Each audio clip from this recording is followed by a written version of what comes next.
ये लोग मंगल ग्रह पर एक साधारण मिशन कंप्लीट करने आए थे, लेकिन इन्हें बिल्कुल भी अंदाजा नहीं था कि कुछ ही देर में इनका सामना एक ऐसे तूफान से होने वाला है जो इनकी पूरी जिंदगी बदल कर रखने वाला था। तूफान इतना खतरनाक था कि मिशन कमांडर को उन्हें वो मिशन वहीं छोड़ने और तुरंत धरती पर वापस आने का ऑर्डर देना पड़ा। ये सुनते ही सब एस्ट्रोनॉट्स जल्दी जल्दी अपने रॉकेट की तरफ भागने लगते हैं। वो तूफान भी उनके ठीक ऊपर आ चुका था, लेकिन इससे पहले वो अपने रॉकेट तक पहुंच पाते, अचानक एक बहुत ही हैवी सैटेलाइट एंटेना सीधा एक एस्ट्रोनॉट मार्क को जा लगता है। उस सैटेलाइट के टकराते ही वह वहीं पर उस तूफान के बीचों बीच गायब हो गया। इसी बीच रॉकेट के अंदर बैठे कंट्रोलर को मार्क के सूट से सारी ऑक्सीजन लीक होने का सिग्नल मिलने लगा। उसकी टीम उसे बहुत ढूंढती है, मगर तूफान इतना भयानक था कि मार्क उन्हें कहीं भी दिखाई नहीं दे रहा था। जब रॉकेट कंट्रोलर ने उन्हें मार्क के सूट से लीक होती ऑक्सीजन के बारे में बताया, तब सभी साथी अपनी पूरी जान लगाकर उसे ढूंढने की कोशिश करने लगे, क्योंकि अगर उसके सूट से सारी ऑक्सीजन खत्म हो गई तो वह मारा जाएगा। लेकिन उस भयानक तूफान की वजह से उन्हें मार्क कहीं भी दिखाई नहीं दे रहा था। पूरी जान लगाकर ढूंढने के बाद जब उन्हें मार्क कहीं नहीं मिला, तब उन्हें लगा कि अब तक उसकी ऑक्सीजन खत्म हो चुकी होगी और वह मारा जा चुका होगा। उधर दूसरी तरफ उनका रॉकेट भी धीरे धीरे पलटता जा रहा था, और अगर गलती से भी वह रॉकेट पलट गया तो वे हमेशा के लिए यहाँ फंस सकते थे। इसलिए मजबूरन वे मार्क को वहाँ अकेला छोड़कर धरती के लिए निकल जाते हैं। लेकिन असली कहानी तब शुरू हुई जब कुछ घंटों बाद मार्क अचानक अपनी आंखें खोलने लगा, क्योंकि वह अभी भी जिंदा था। लेकिन परेशानी यह थी कि अब वह पूरे मंगल ग्रह पर बिल्कुल अकेला फंस चुका था। मार्क दर्द से तड़पता हुआ धीरे धीरे उठने की कोशिश करता है, क्योंकि उस सैटेलाइट एंटीना के लगते ही उसका एक टुकड़ा उसके शरीर में घुस गया था। लेकिन खुशकिस्मती से उस टुकड़े के आसपास खून जम जाने की वजह से उसकी ऑक्सीजन निकलना बंद हो गई थी। इसी वजह से वह अभी भी जिंदा था। उसने अपना दर्द कम करने के लिए किसी तरह करके उस रॉड का अगला हिस्सा तोड़ दिया। जब उसने सामने देखा तो वहाँ दूर दूर तक किसी इंसान का नामो निशान तक नहीं था। बस उसके सामने उसका कैंप था, जहाँ वह और उसके साथी रह रहे थे। वह तुरंत समझ गया कि उसके बाकी सभी साथी शायद कल रात ही यहाँ से निकल गए होंगे। मार्क दर्द से तड़पता हुआ सीधा अपने कैंप तक पहुंच गया। अंदर आते ही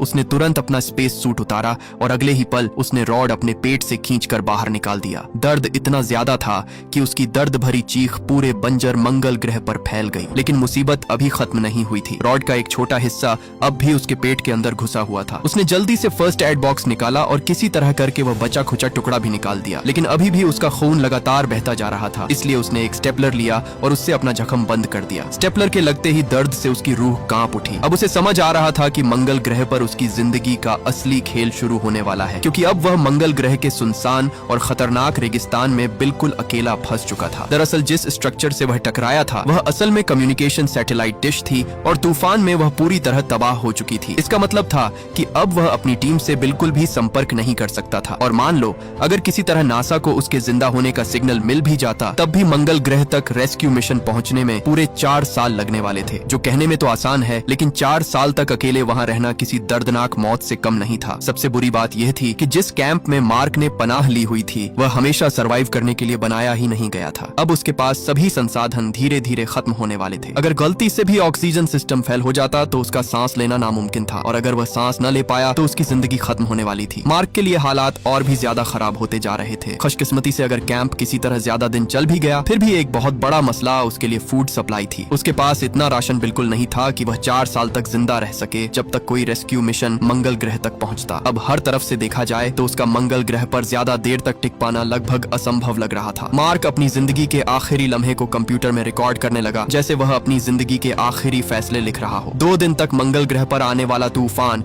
उसे और भी तोड़ता जा रहा था। हर लम्हा उसे लगता कि अब सब खत्म हो जाएगा, लेकिन फिर उसके अंदर एक ऐसा पल आया। उसने फैसला किया कि वह किसी भी सूरत यहाँ से निकल कर ही रहेगा। उसने एक प्लान बनाया कि अगर भविष्य में कोई रेस्क्यू मिशन मंगल ग्रह पर आता है तो वह तब तक जिंदा रहने की कोशिश करेगा। प्रॉब्लम यह थी कि वह मिशन अभी काफी साल दूर था, और उसी गैप को सरवाइव करना सबसे बड़ा चैलेंज था। मार्क ने अपने पास रखे खाने का हिसाब लगाया। तब उसे पता चला कि टीम के सभी मेंबर्स का खाना मिलाकर भी उसके पास सिर्फ इतना राशन बचा था जो लगभग 1 साल तक ही चल सकता था, और मंगल ग्रह पर 1 साल सरवाइव करना भी किसी चमत्कार से कम नहीं था। अब उसे अपनी मौत करीब आती हुई दिखाई दे रही थी। वह अपनी मौत को करीब आता हुआ देख ही रहा था कि अचानक उसे कुछ आलूओं का पैकेट दिखाई दिया। उस पैकेट को देखते ही वह समझ गया कि अब भी वह यहाँ सरवाइव कर सकता है। उसने फैसला किया कि वह सब आलूओं को यहाँ उगाकर अपने लिए इतना खाना बनाएगा जिससे वह इस जगह पर बाकी के 3 साल आराम से गुजार सके। लेकिन मंगल ग्रह की बंजर जमीन पर सीधे कुछ उगाना लगभग नामुमकिन था, क्योंकि यहाँ पर कुछ उगाने के लिए उसे पानी चाहिए था, जो इस बंजर जमीन पर बिल्कुल भी नहीं था। अब उसने फैसला कर लिया कि यहाँ सरवाइव करने के लिए उसे खेती करनी ही होगी। इसीलिए वह मंगल पर अपना छोटा सा फार्म तैयार करने में लग गया। सबसे पहले उसने कैंप के अंदर एक जगह पर बहुत सी मिट्टी जमा जमा की और धीरे धीरे उसे खेती के क्षेत्र की शक्ल देने लगा ताकि वहां पौधारोपण किया जा सके। लेकिन मसला यह था कि मंगल की मिट्टी में नेचुरली वे पोषक तत्व नहीं थे जो पौधों को ग्रो करने के लिए चाहिए होते हैं। इसलिए मार्क ने एस्ट्रोनॉट्स के बायोलॉजिकल वेस्ट को इस्तेमाल करने का रिस्की प्लान बनाया। उसकी बदबू इतनी खतरनाक थी कि वहां 1 सेकंड के लिए भी टिक पाना अपनी मौत को दावत देने जैसा था। लेकिन उसके पास कोई और चारा भी नहीं था। उसने लगातार उस मटेरियल को प्रोसेस करके मिट्टी में मिक्स किया ताकि बंजर मंगल ग्रह की मिट्टी को अस्थायी रूप से उपजाऊ जमीन में बदला जा सके। उसने सब आलुओं को छोटे छोटे टुकड़ों में काटा और एक एक करके उन्हें मिट्टी के अंदर दबा दिया। लेकिन खेती का अगला और सबसे मुश्किल मरहला पानी था। खुशकिस्मती से मार्क को साइंस की अच्छी जानकारी थी। उसे पता था कि हाइड्रोजन और ऑक्सीजन को कंट्रोल्ड रिएक्शन में मिलाकर पानी बनाया जा सकता है। उसके पास इस एक्सपेरिमेंट के लिए सारा जरूरी इक्विपमेंट भी मौजूद था। लेकिन पहली कोशिश में उससे एक बहुत बड़ी गलती हो गई। उसने कैंप के अंदर पहले से मौजूद ऑक्सीजन को पूरी तरह से कैलकुलेट नहीं किया, जो उसकी सांस लेने की वजह से लगातार घट रही थी। जैसे ही उसने ऑक्सीजन और हाइड्रोजन को मिक्स किया, वहाँ एक बहुत बड़ा धमाका हुआ जिसने पूरा एरिया हिलाकर रख दिया। मार्क बच तो गया, लेकिन उसे समझ आ गया कि मंगल पर उसकी छोटी सी गलती भी उसकी जान ले सकती है। अगले दिन उसने दोबारा से अपना काम शुरू किया। इस बार उसने दिमाग से काम लिया, जिससे उसका एक्सपेरिमेंट कामयाब रहा। धीरे धीरे नमी जमा होना शुरू हुई और आखिरकार मंगल ग्रह की बंजर जमीन पर पानी तैयार होने लगा। ये पानी उस मिट्टी के लिए काफी था जिसमें मार्क ने आलू लगाए हुए थे। कुछ दिन बाद जब पहला हरा पौधा मिट्टी से बाहर निकला तो उसे देखते ही उसकी खुशी का कोई ठिकाना नहीं था। दूसरी तरफ धरती पर नासा ने ऑफिशियली ऐलान कर दिया कि मार्क वॉटनी अब जिंदा नहीं रहा। यह खबर पूरी दुनिया में तेजी से फैल गई और सब लोग उसे लॉस्ट एस्ट्रोनॉट समझने लगे। यहाँ तक कि उसका अंतिम संस्कार भी कर दिया गया। अगले दिन नासा ऑफिस में विंसेंट नाम का एक एनालिस्ट डायरेक्टर से कहता है कि सैटेलाइट को एरेस 3 मिशन एरिया की तरफ मोड़कर दोबारा स्कैन करना चाहिए। लेकिन नासा मैनेजमेंट इस आइडिया को रिजेक्ट कर देती है। उनका डर यह था कि अगर कैमरों ने मार्क की डेड बॉडी कैप्चर कर ली तो वे इमेजेस पूरी दुनिया में फैल सकती हैं। और नासा को लग रहा था कि ऐसा होने से आवाम का भरोसा टूट सकता है। लेकिन विंसेंट इतनी आसानी से हार मानने वालों में से नहीं था। विंसेंट ने एरेस 3 लैंडिंग जोन के बिल्कुल सटीक कोऑर्डिनेट्स सैटेलाइट टीम को भेजे ताकि उस एरिया को दोबारा नजदीक से देखा जा सके। सैटेलाइट ऑपरेशंस संभालने वाली एक्सपर्ट टीम मेंबर मिंडी ने जब कैमरों को उस लोकेशन की तरफ फोकस किया तो वह हैरान रह गई। उसने देखा कि मिशन का कुछ इक्विपमेंट अपनी ओरिजिनल जगह पर नहीं था। कुछ चीजें साफ दिखाई दे रही थीं कि उन्हें वहां से हटाया गया है। सबसे ज्यादा सरप्राइजिंग बात यह थी कि रोवर भी अपनी जगह से हट चुका था। वही रोवर जिस पर सामान इधर उधर ले जाया जाता है। मंगल ग्रह जैसी सुनसान जगह पर इक्विपमेंट का खुद से मूव होना नामुमकिन था। यह देखते ही मिंडी को समझ आ गया कि मार्क वॉटनी अभी भी जिंदा है। उसने तुरंत विंसेंट को बुलाया और सब कुछ बताया कि उनके कुछ इक्विपमेंट अपनी जगह से हटाए गए हैं। मतलब वहाँ कोई है जो इक्विपमेंट के साथ छेड़छाड़ कर रहा है और वह कोई और नहीं बल्कि मार्क ही हो सकता है। ये खबर सुनते ही विंसेंट भी दंग रह गया। उसने तुरंत नासा डायरेक्टर एलेक्स को यह सब बताया। शुरू में नासा डायरेक्टर ने इसे इग्नोर करने की कोशिश की। उनका कहना था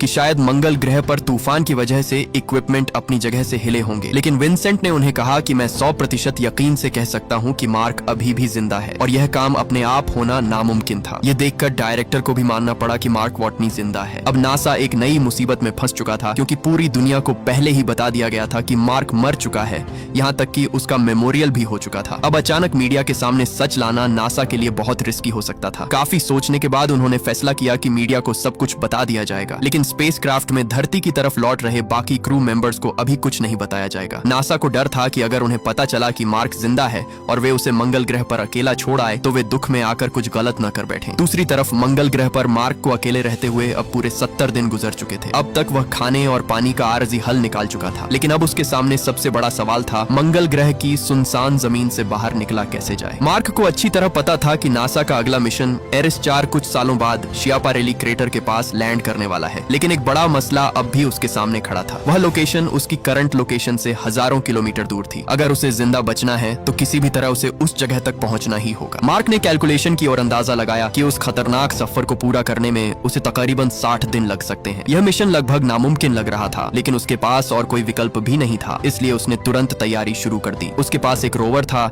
जो ठीक से काम नहीं कर रहा था, लेकिन मार्क सिर्फ एस्ट्रोनॉट ही नहीं बल्कि एक ताकतवर इंजीनियर भी था। उसने खराब हुए रोवर के काम करने वाले कुछ हिस्से निकाले और उन्हें दूसरे रोवर में फिट करना शुरू कर दिया। काफी देर रिपेयर करने के बाद उसने अपने रोवर को इतना अपग्रेड कर लिया कि अब वह मंगल ग्रह की उस लोकेशन तक पहुंच सकता था जहां नासा का एरिस 4 मिशन लैंड करने वाला था। अब उसका अगला चैलेंज सिर्फ सरवाइव करना नहीं था बल्कि पूरे मंगल ग्रह को क्रॉस करना था। जब वह अपने कैंप से उस लोकेशन की तरफ निकला तब मंगल ग्रह पर रात के वक्त तापमान इतना ज्यादा गिर जाता था कि इंसान कुछ ही देर में जम सकता था। अगर उसने इसका हल न निकाला तो वह 60 दिन क्या एक दिन भी टिक नहीं पाएगा। तभी उसके उसके अंदर एक और खतरनाक आइडिया आया। उसकी टीम मंगल ग्रह पर आते ही एक न्यूक्लियर पावर सोर्स को जमीन में दबा कर गई थी ताकि वह सेफली एनर्जी प्रोवाइड करता रहे। ये डिवाइस बहुत पावरफुल था, लेकिन अगर थोड़ा सा भी डैमेज हो जाता तो उससे निकलने वाली रेडिएशन किसी भी इंसान के लिए दर्दनाक मौत साबित हो सकती थी। रिस्क बहुत बड़ा था, लेकिन मार्क के पास और कोई रास्ता भी नहीं था। उसने उस बैटरी को जमीन से निकाला और अपने रोवर के साथ अटैच कर दिया। अब उस पावर सोर्स से निकलने वाली हीट उसके रोवर को जमा देने वाले तापमान से बचाने लगी, जिससे अब वो अपना सफर जारी रख सकता था। दूसरी तरफ धरती पर भी नासा मार्क को बचाने के लिए अपनी पूरी जान लगा रहा था। उन्होंने जेट प्रोपल्शन लेबोरेटरी को इमरजेंसी मिशन तैयार करने का ऑर्डर दे दिया, एक ऐसा प्रोब जो मंगल ग्रह तक सप्लाईज पहुंचा सके। प्रॉब्लम ये थी कि नॉर्मली ऐसे स्पेसक्राफ्ट को रेडी करने में कई महीने लगते थे, कभी कभी तो 1 साल तक लग जाता है, लेकिन अब उनके पास वक्त बहुत कम था। नासा का पूरा रेस्क्यू प्लान अब इसी मिशन पर आसरा कर रहा था। उनका आइडिया ये था कि इमरजेंसी प्रोब के जरिए मार्क तक इतना खाना पहुंचा दिया जाए कि वो अगले कई साल मंगल ग्रह पर जिंदा रह सके। प्लान के मुताबिक जब भविष्य में एरेस 4 मिशन मंगल ग्रह पर लैंड करेगा तो उसकी टीम मार्क को भी साथ लेकर धरती वापस आ जाएगी। ये मिशन सुनने में जितना आसान लग रहा था, असल में उतना ही इम्पॉसिबल था। जेपीएल की टीम दिन रात काम में लगी हुई थी, क्योंकि उन्हें बहुत कम वक्त में एक फुली फंक्शनल सप्लाई प्रोब तैयार करना था। इसी दौरान नासा एडमिनिस्ट्रेटर जेम्स ने मिंडी को भी एक जिम्मेदारी दी। अब मिंडी को सैटेलाइट्स और मॉनिटरिंग सिस्टम्स का पूरा कंट्रोल मिल चुका था, ताकि वह मंगल ग्रह पर मार्क की हर मूवमेंट ट्रैक कर सके। धरती पर लोगों को लग रहा था कि वह मर चुका है, लेकिन हकीकत में पूरी नासा उसकी हर सांस पर नजर रखे हुए थी। उधर मंगल ग्रह पर मार्क को उसकी मेहनत का फल मिलना शुरू हो गया। उसके उगाए हुए सारे आलू अब तैयार हो चुके थे। मंगल ग्रह की लाल मिट्टी में हरियाली देखकर मार्क के चेहरे पर खुशी गूंज उठी। उसने करीब 600 आलू की फसल हासिल की। मार्क ने बड़े आलूओं को अपने खाने बनाने के लिए एक तरफ कर दिया, जबकि छोटे आलूओं को दोबारा मिट्टी में लगा दिया, ताकि आगे भी खेती हो और उसका गुजारा ज्यादा देर तक हो सके। अपने दिमाग का इस्तेमाल करते हुए मार्क ने बंजर जैसी जमीन पर भी अपने खाने के भविष्य के लिए इंतजाम कर लिया था। अब कम से कम उसे भूख से मरने का डर नहीं रहा। लेकिन अंदर ही अंदर उसे यह बात तोड़ रही थी कि अगर उसका नासा से कोई भी कांटेक्ट ना हो सका तो उसका यहाँ इतने दिन सरवाइव करना बेकार जा सकता था, यहाँ तक कि उसकी मौत भी हो सकती थी। मंगल ग्रह जैसे सुनसान प्लैनेट पर कम्युनिकेशन सिस्टम ढूंढना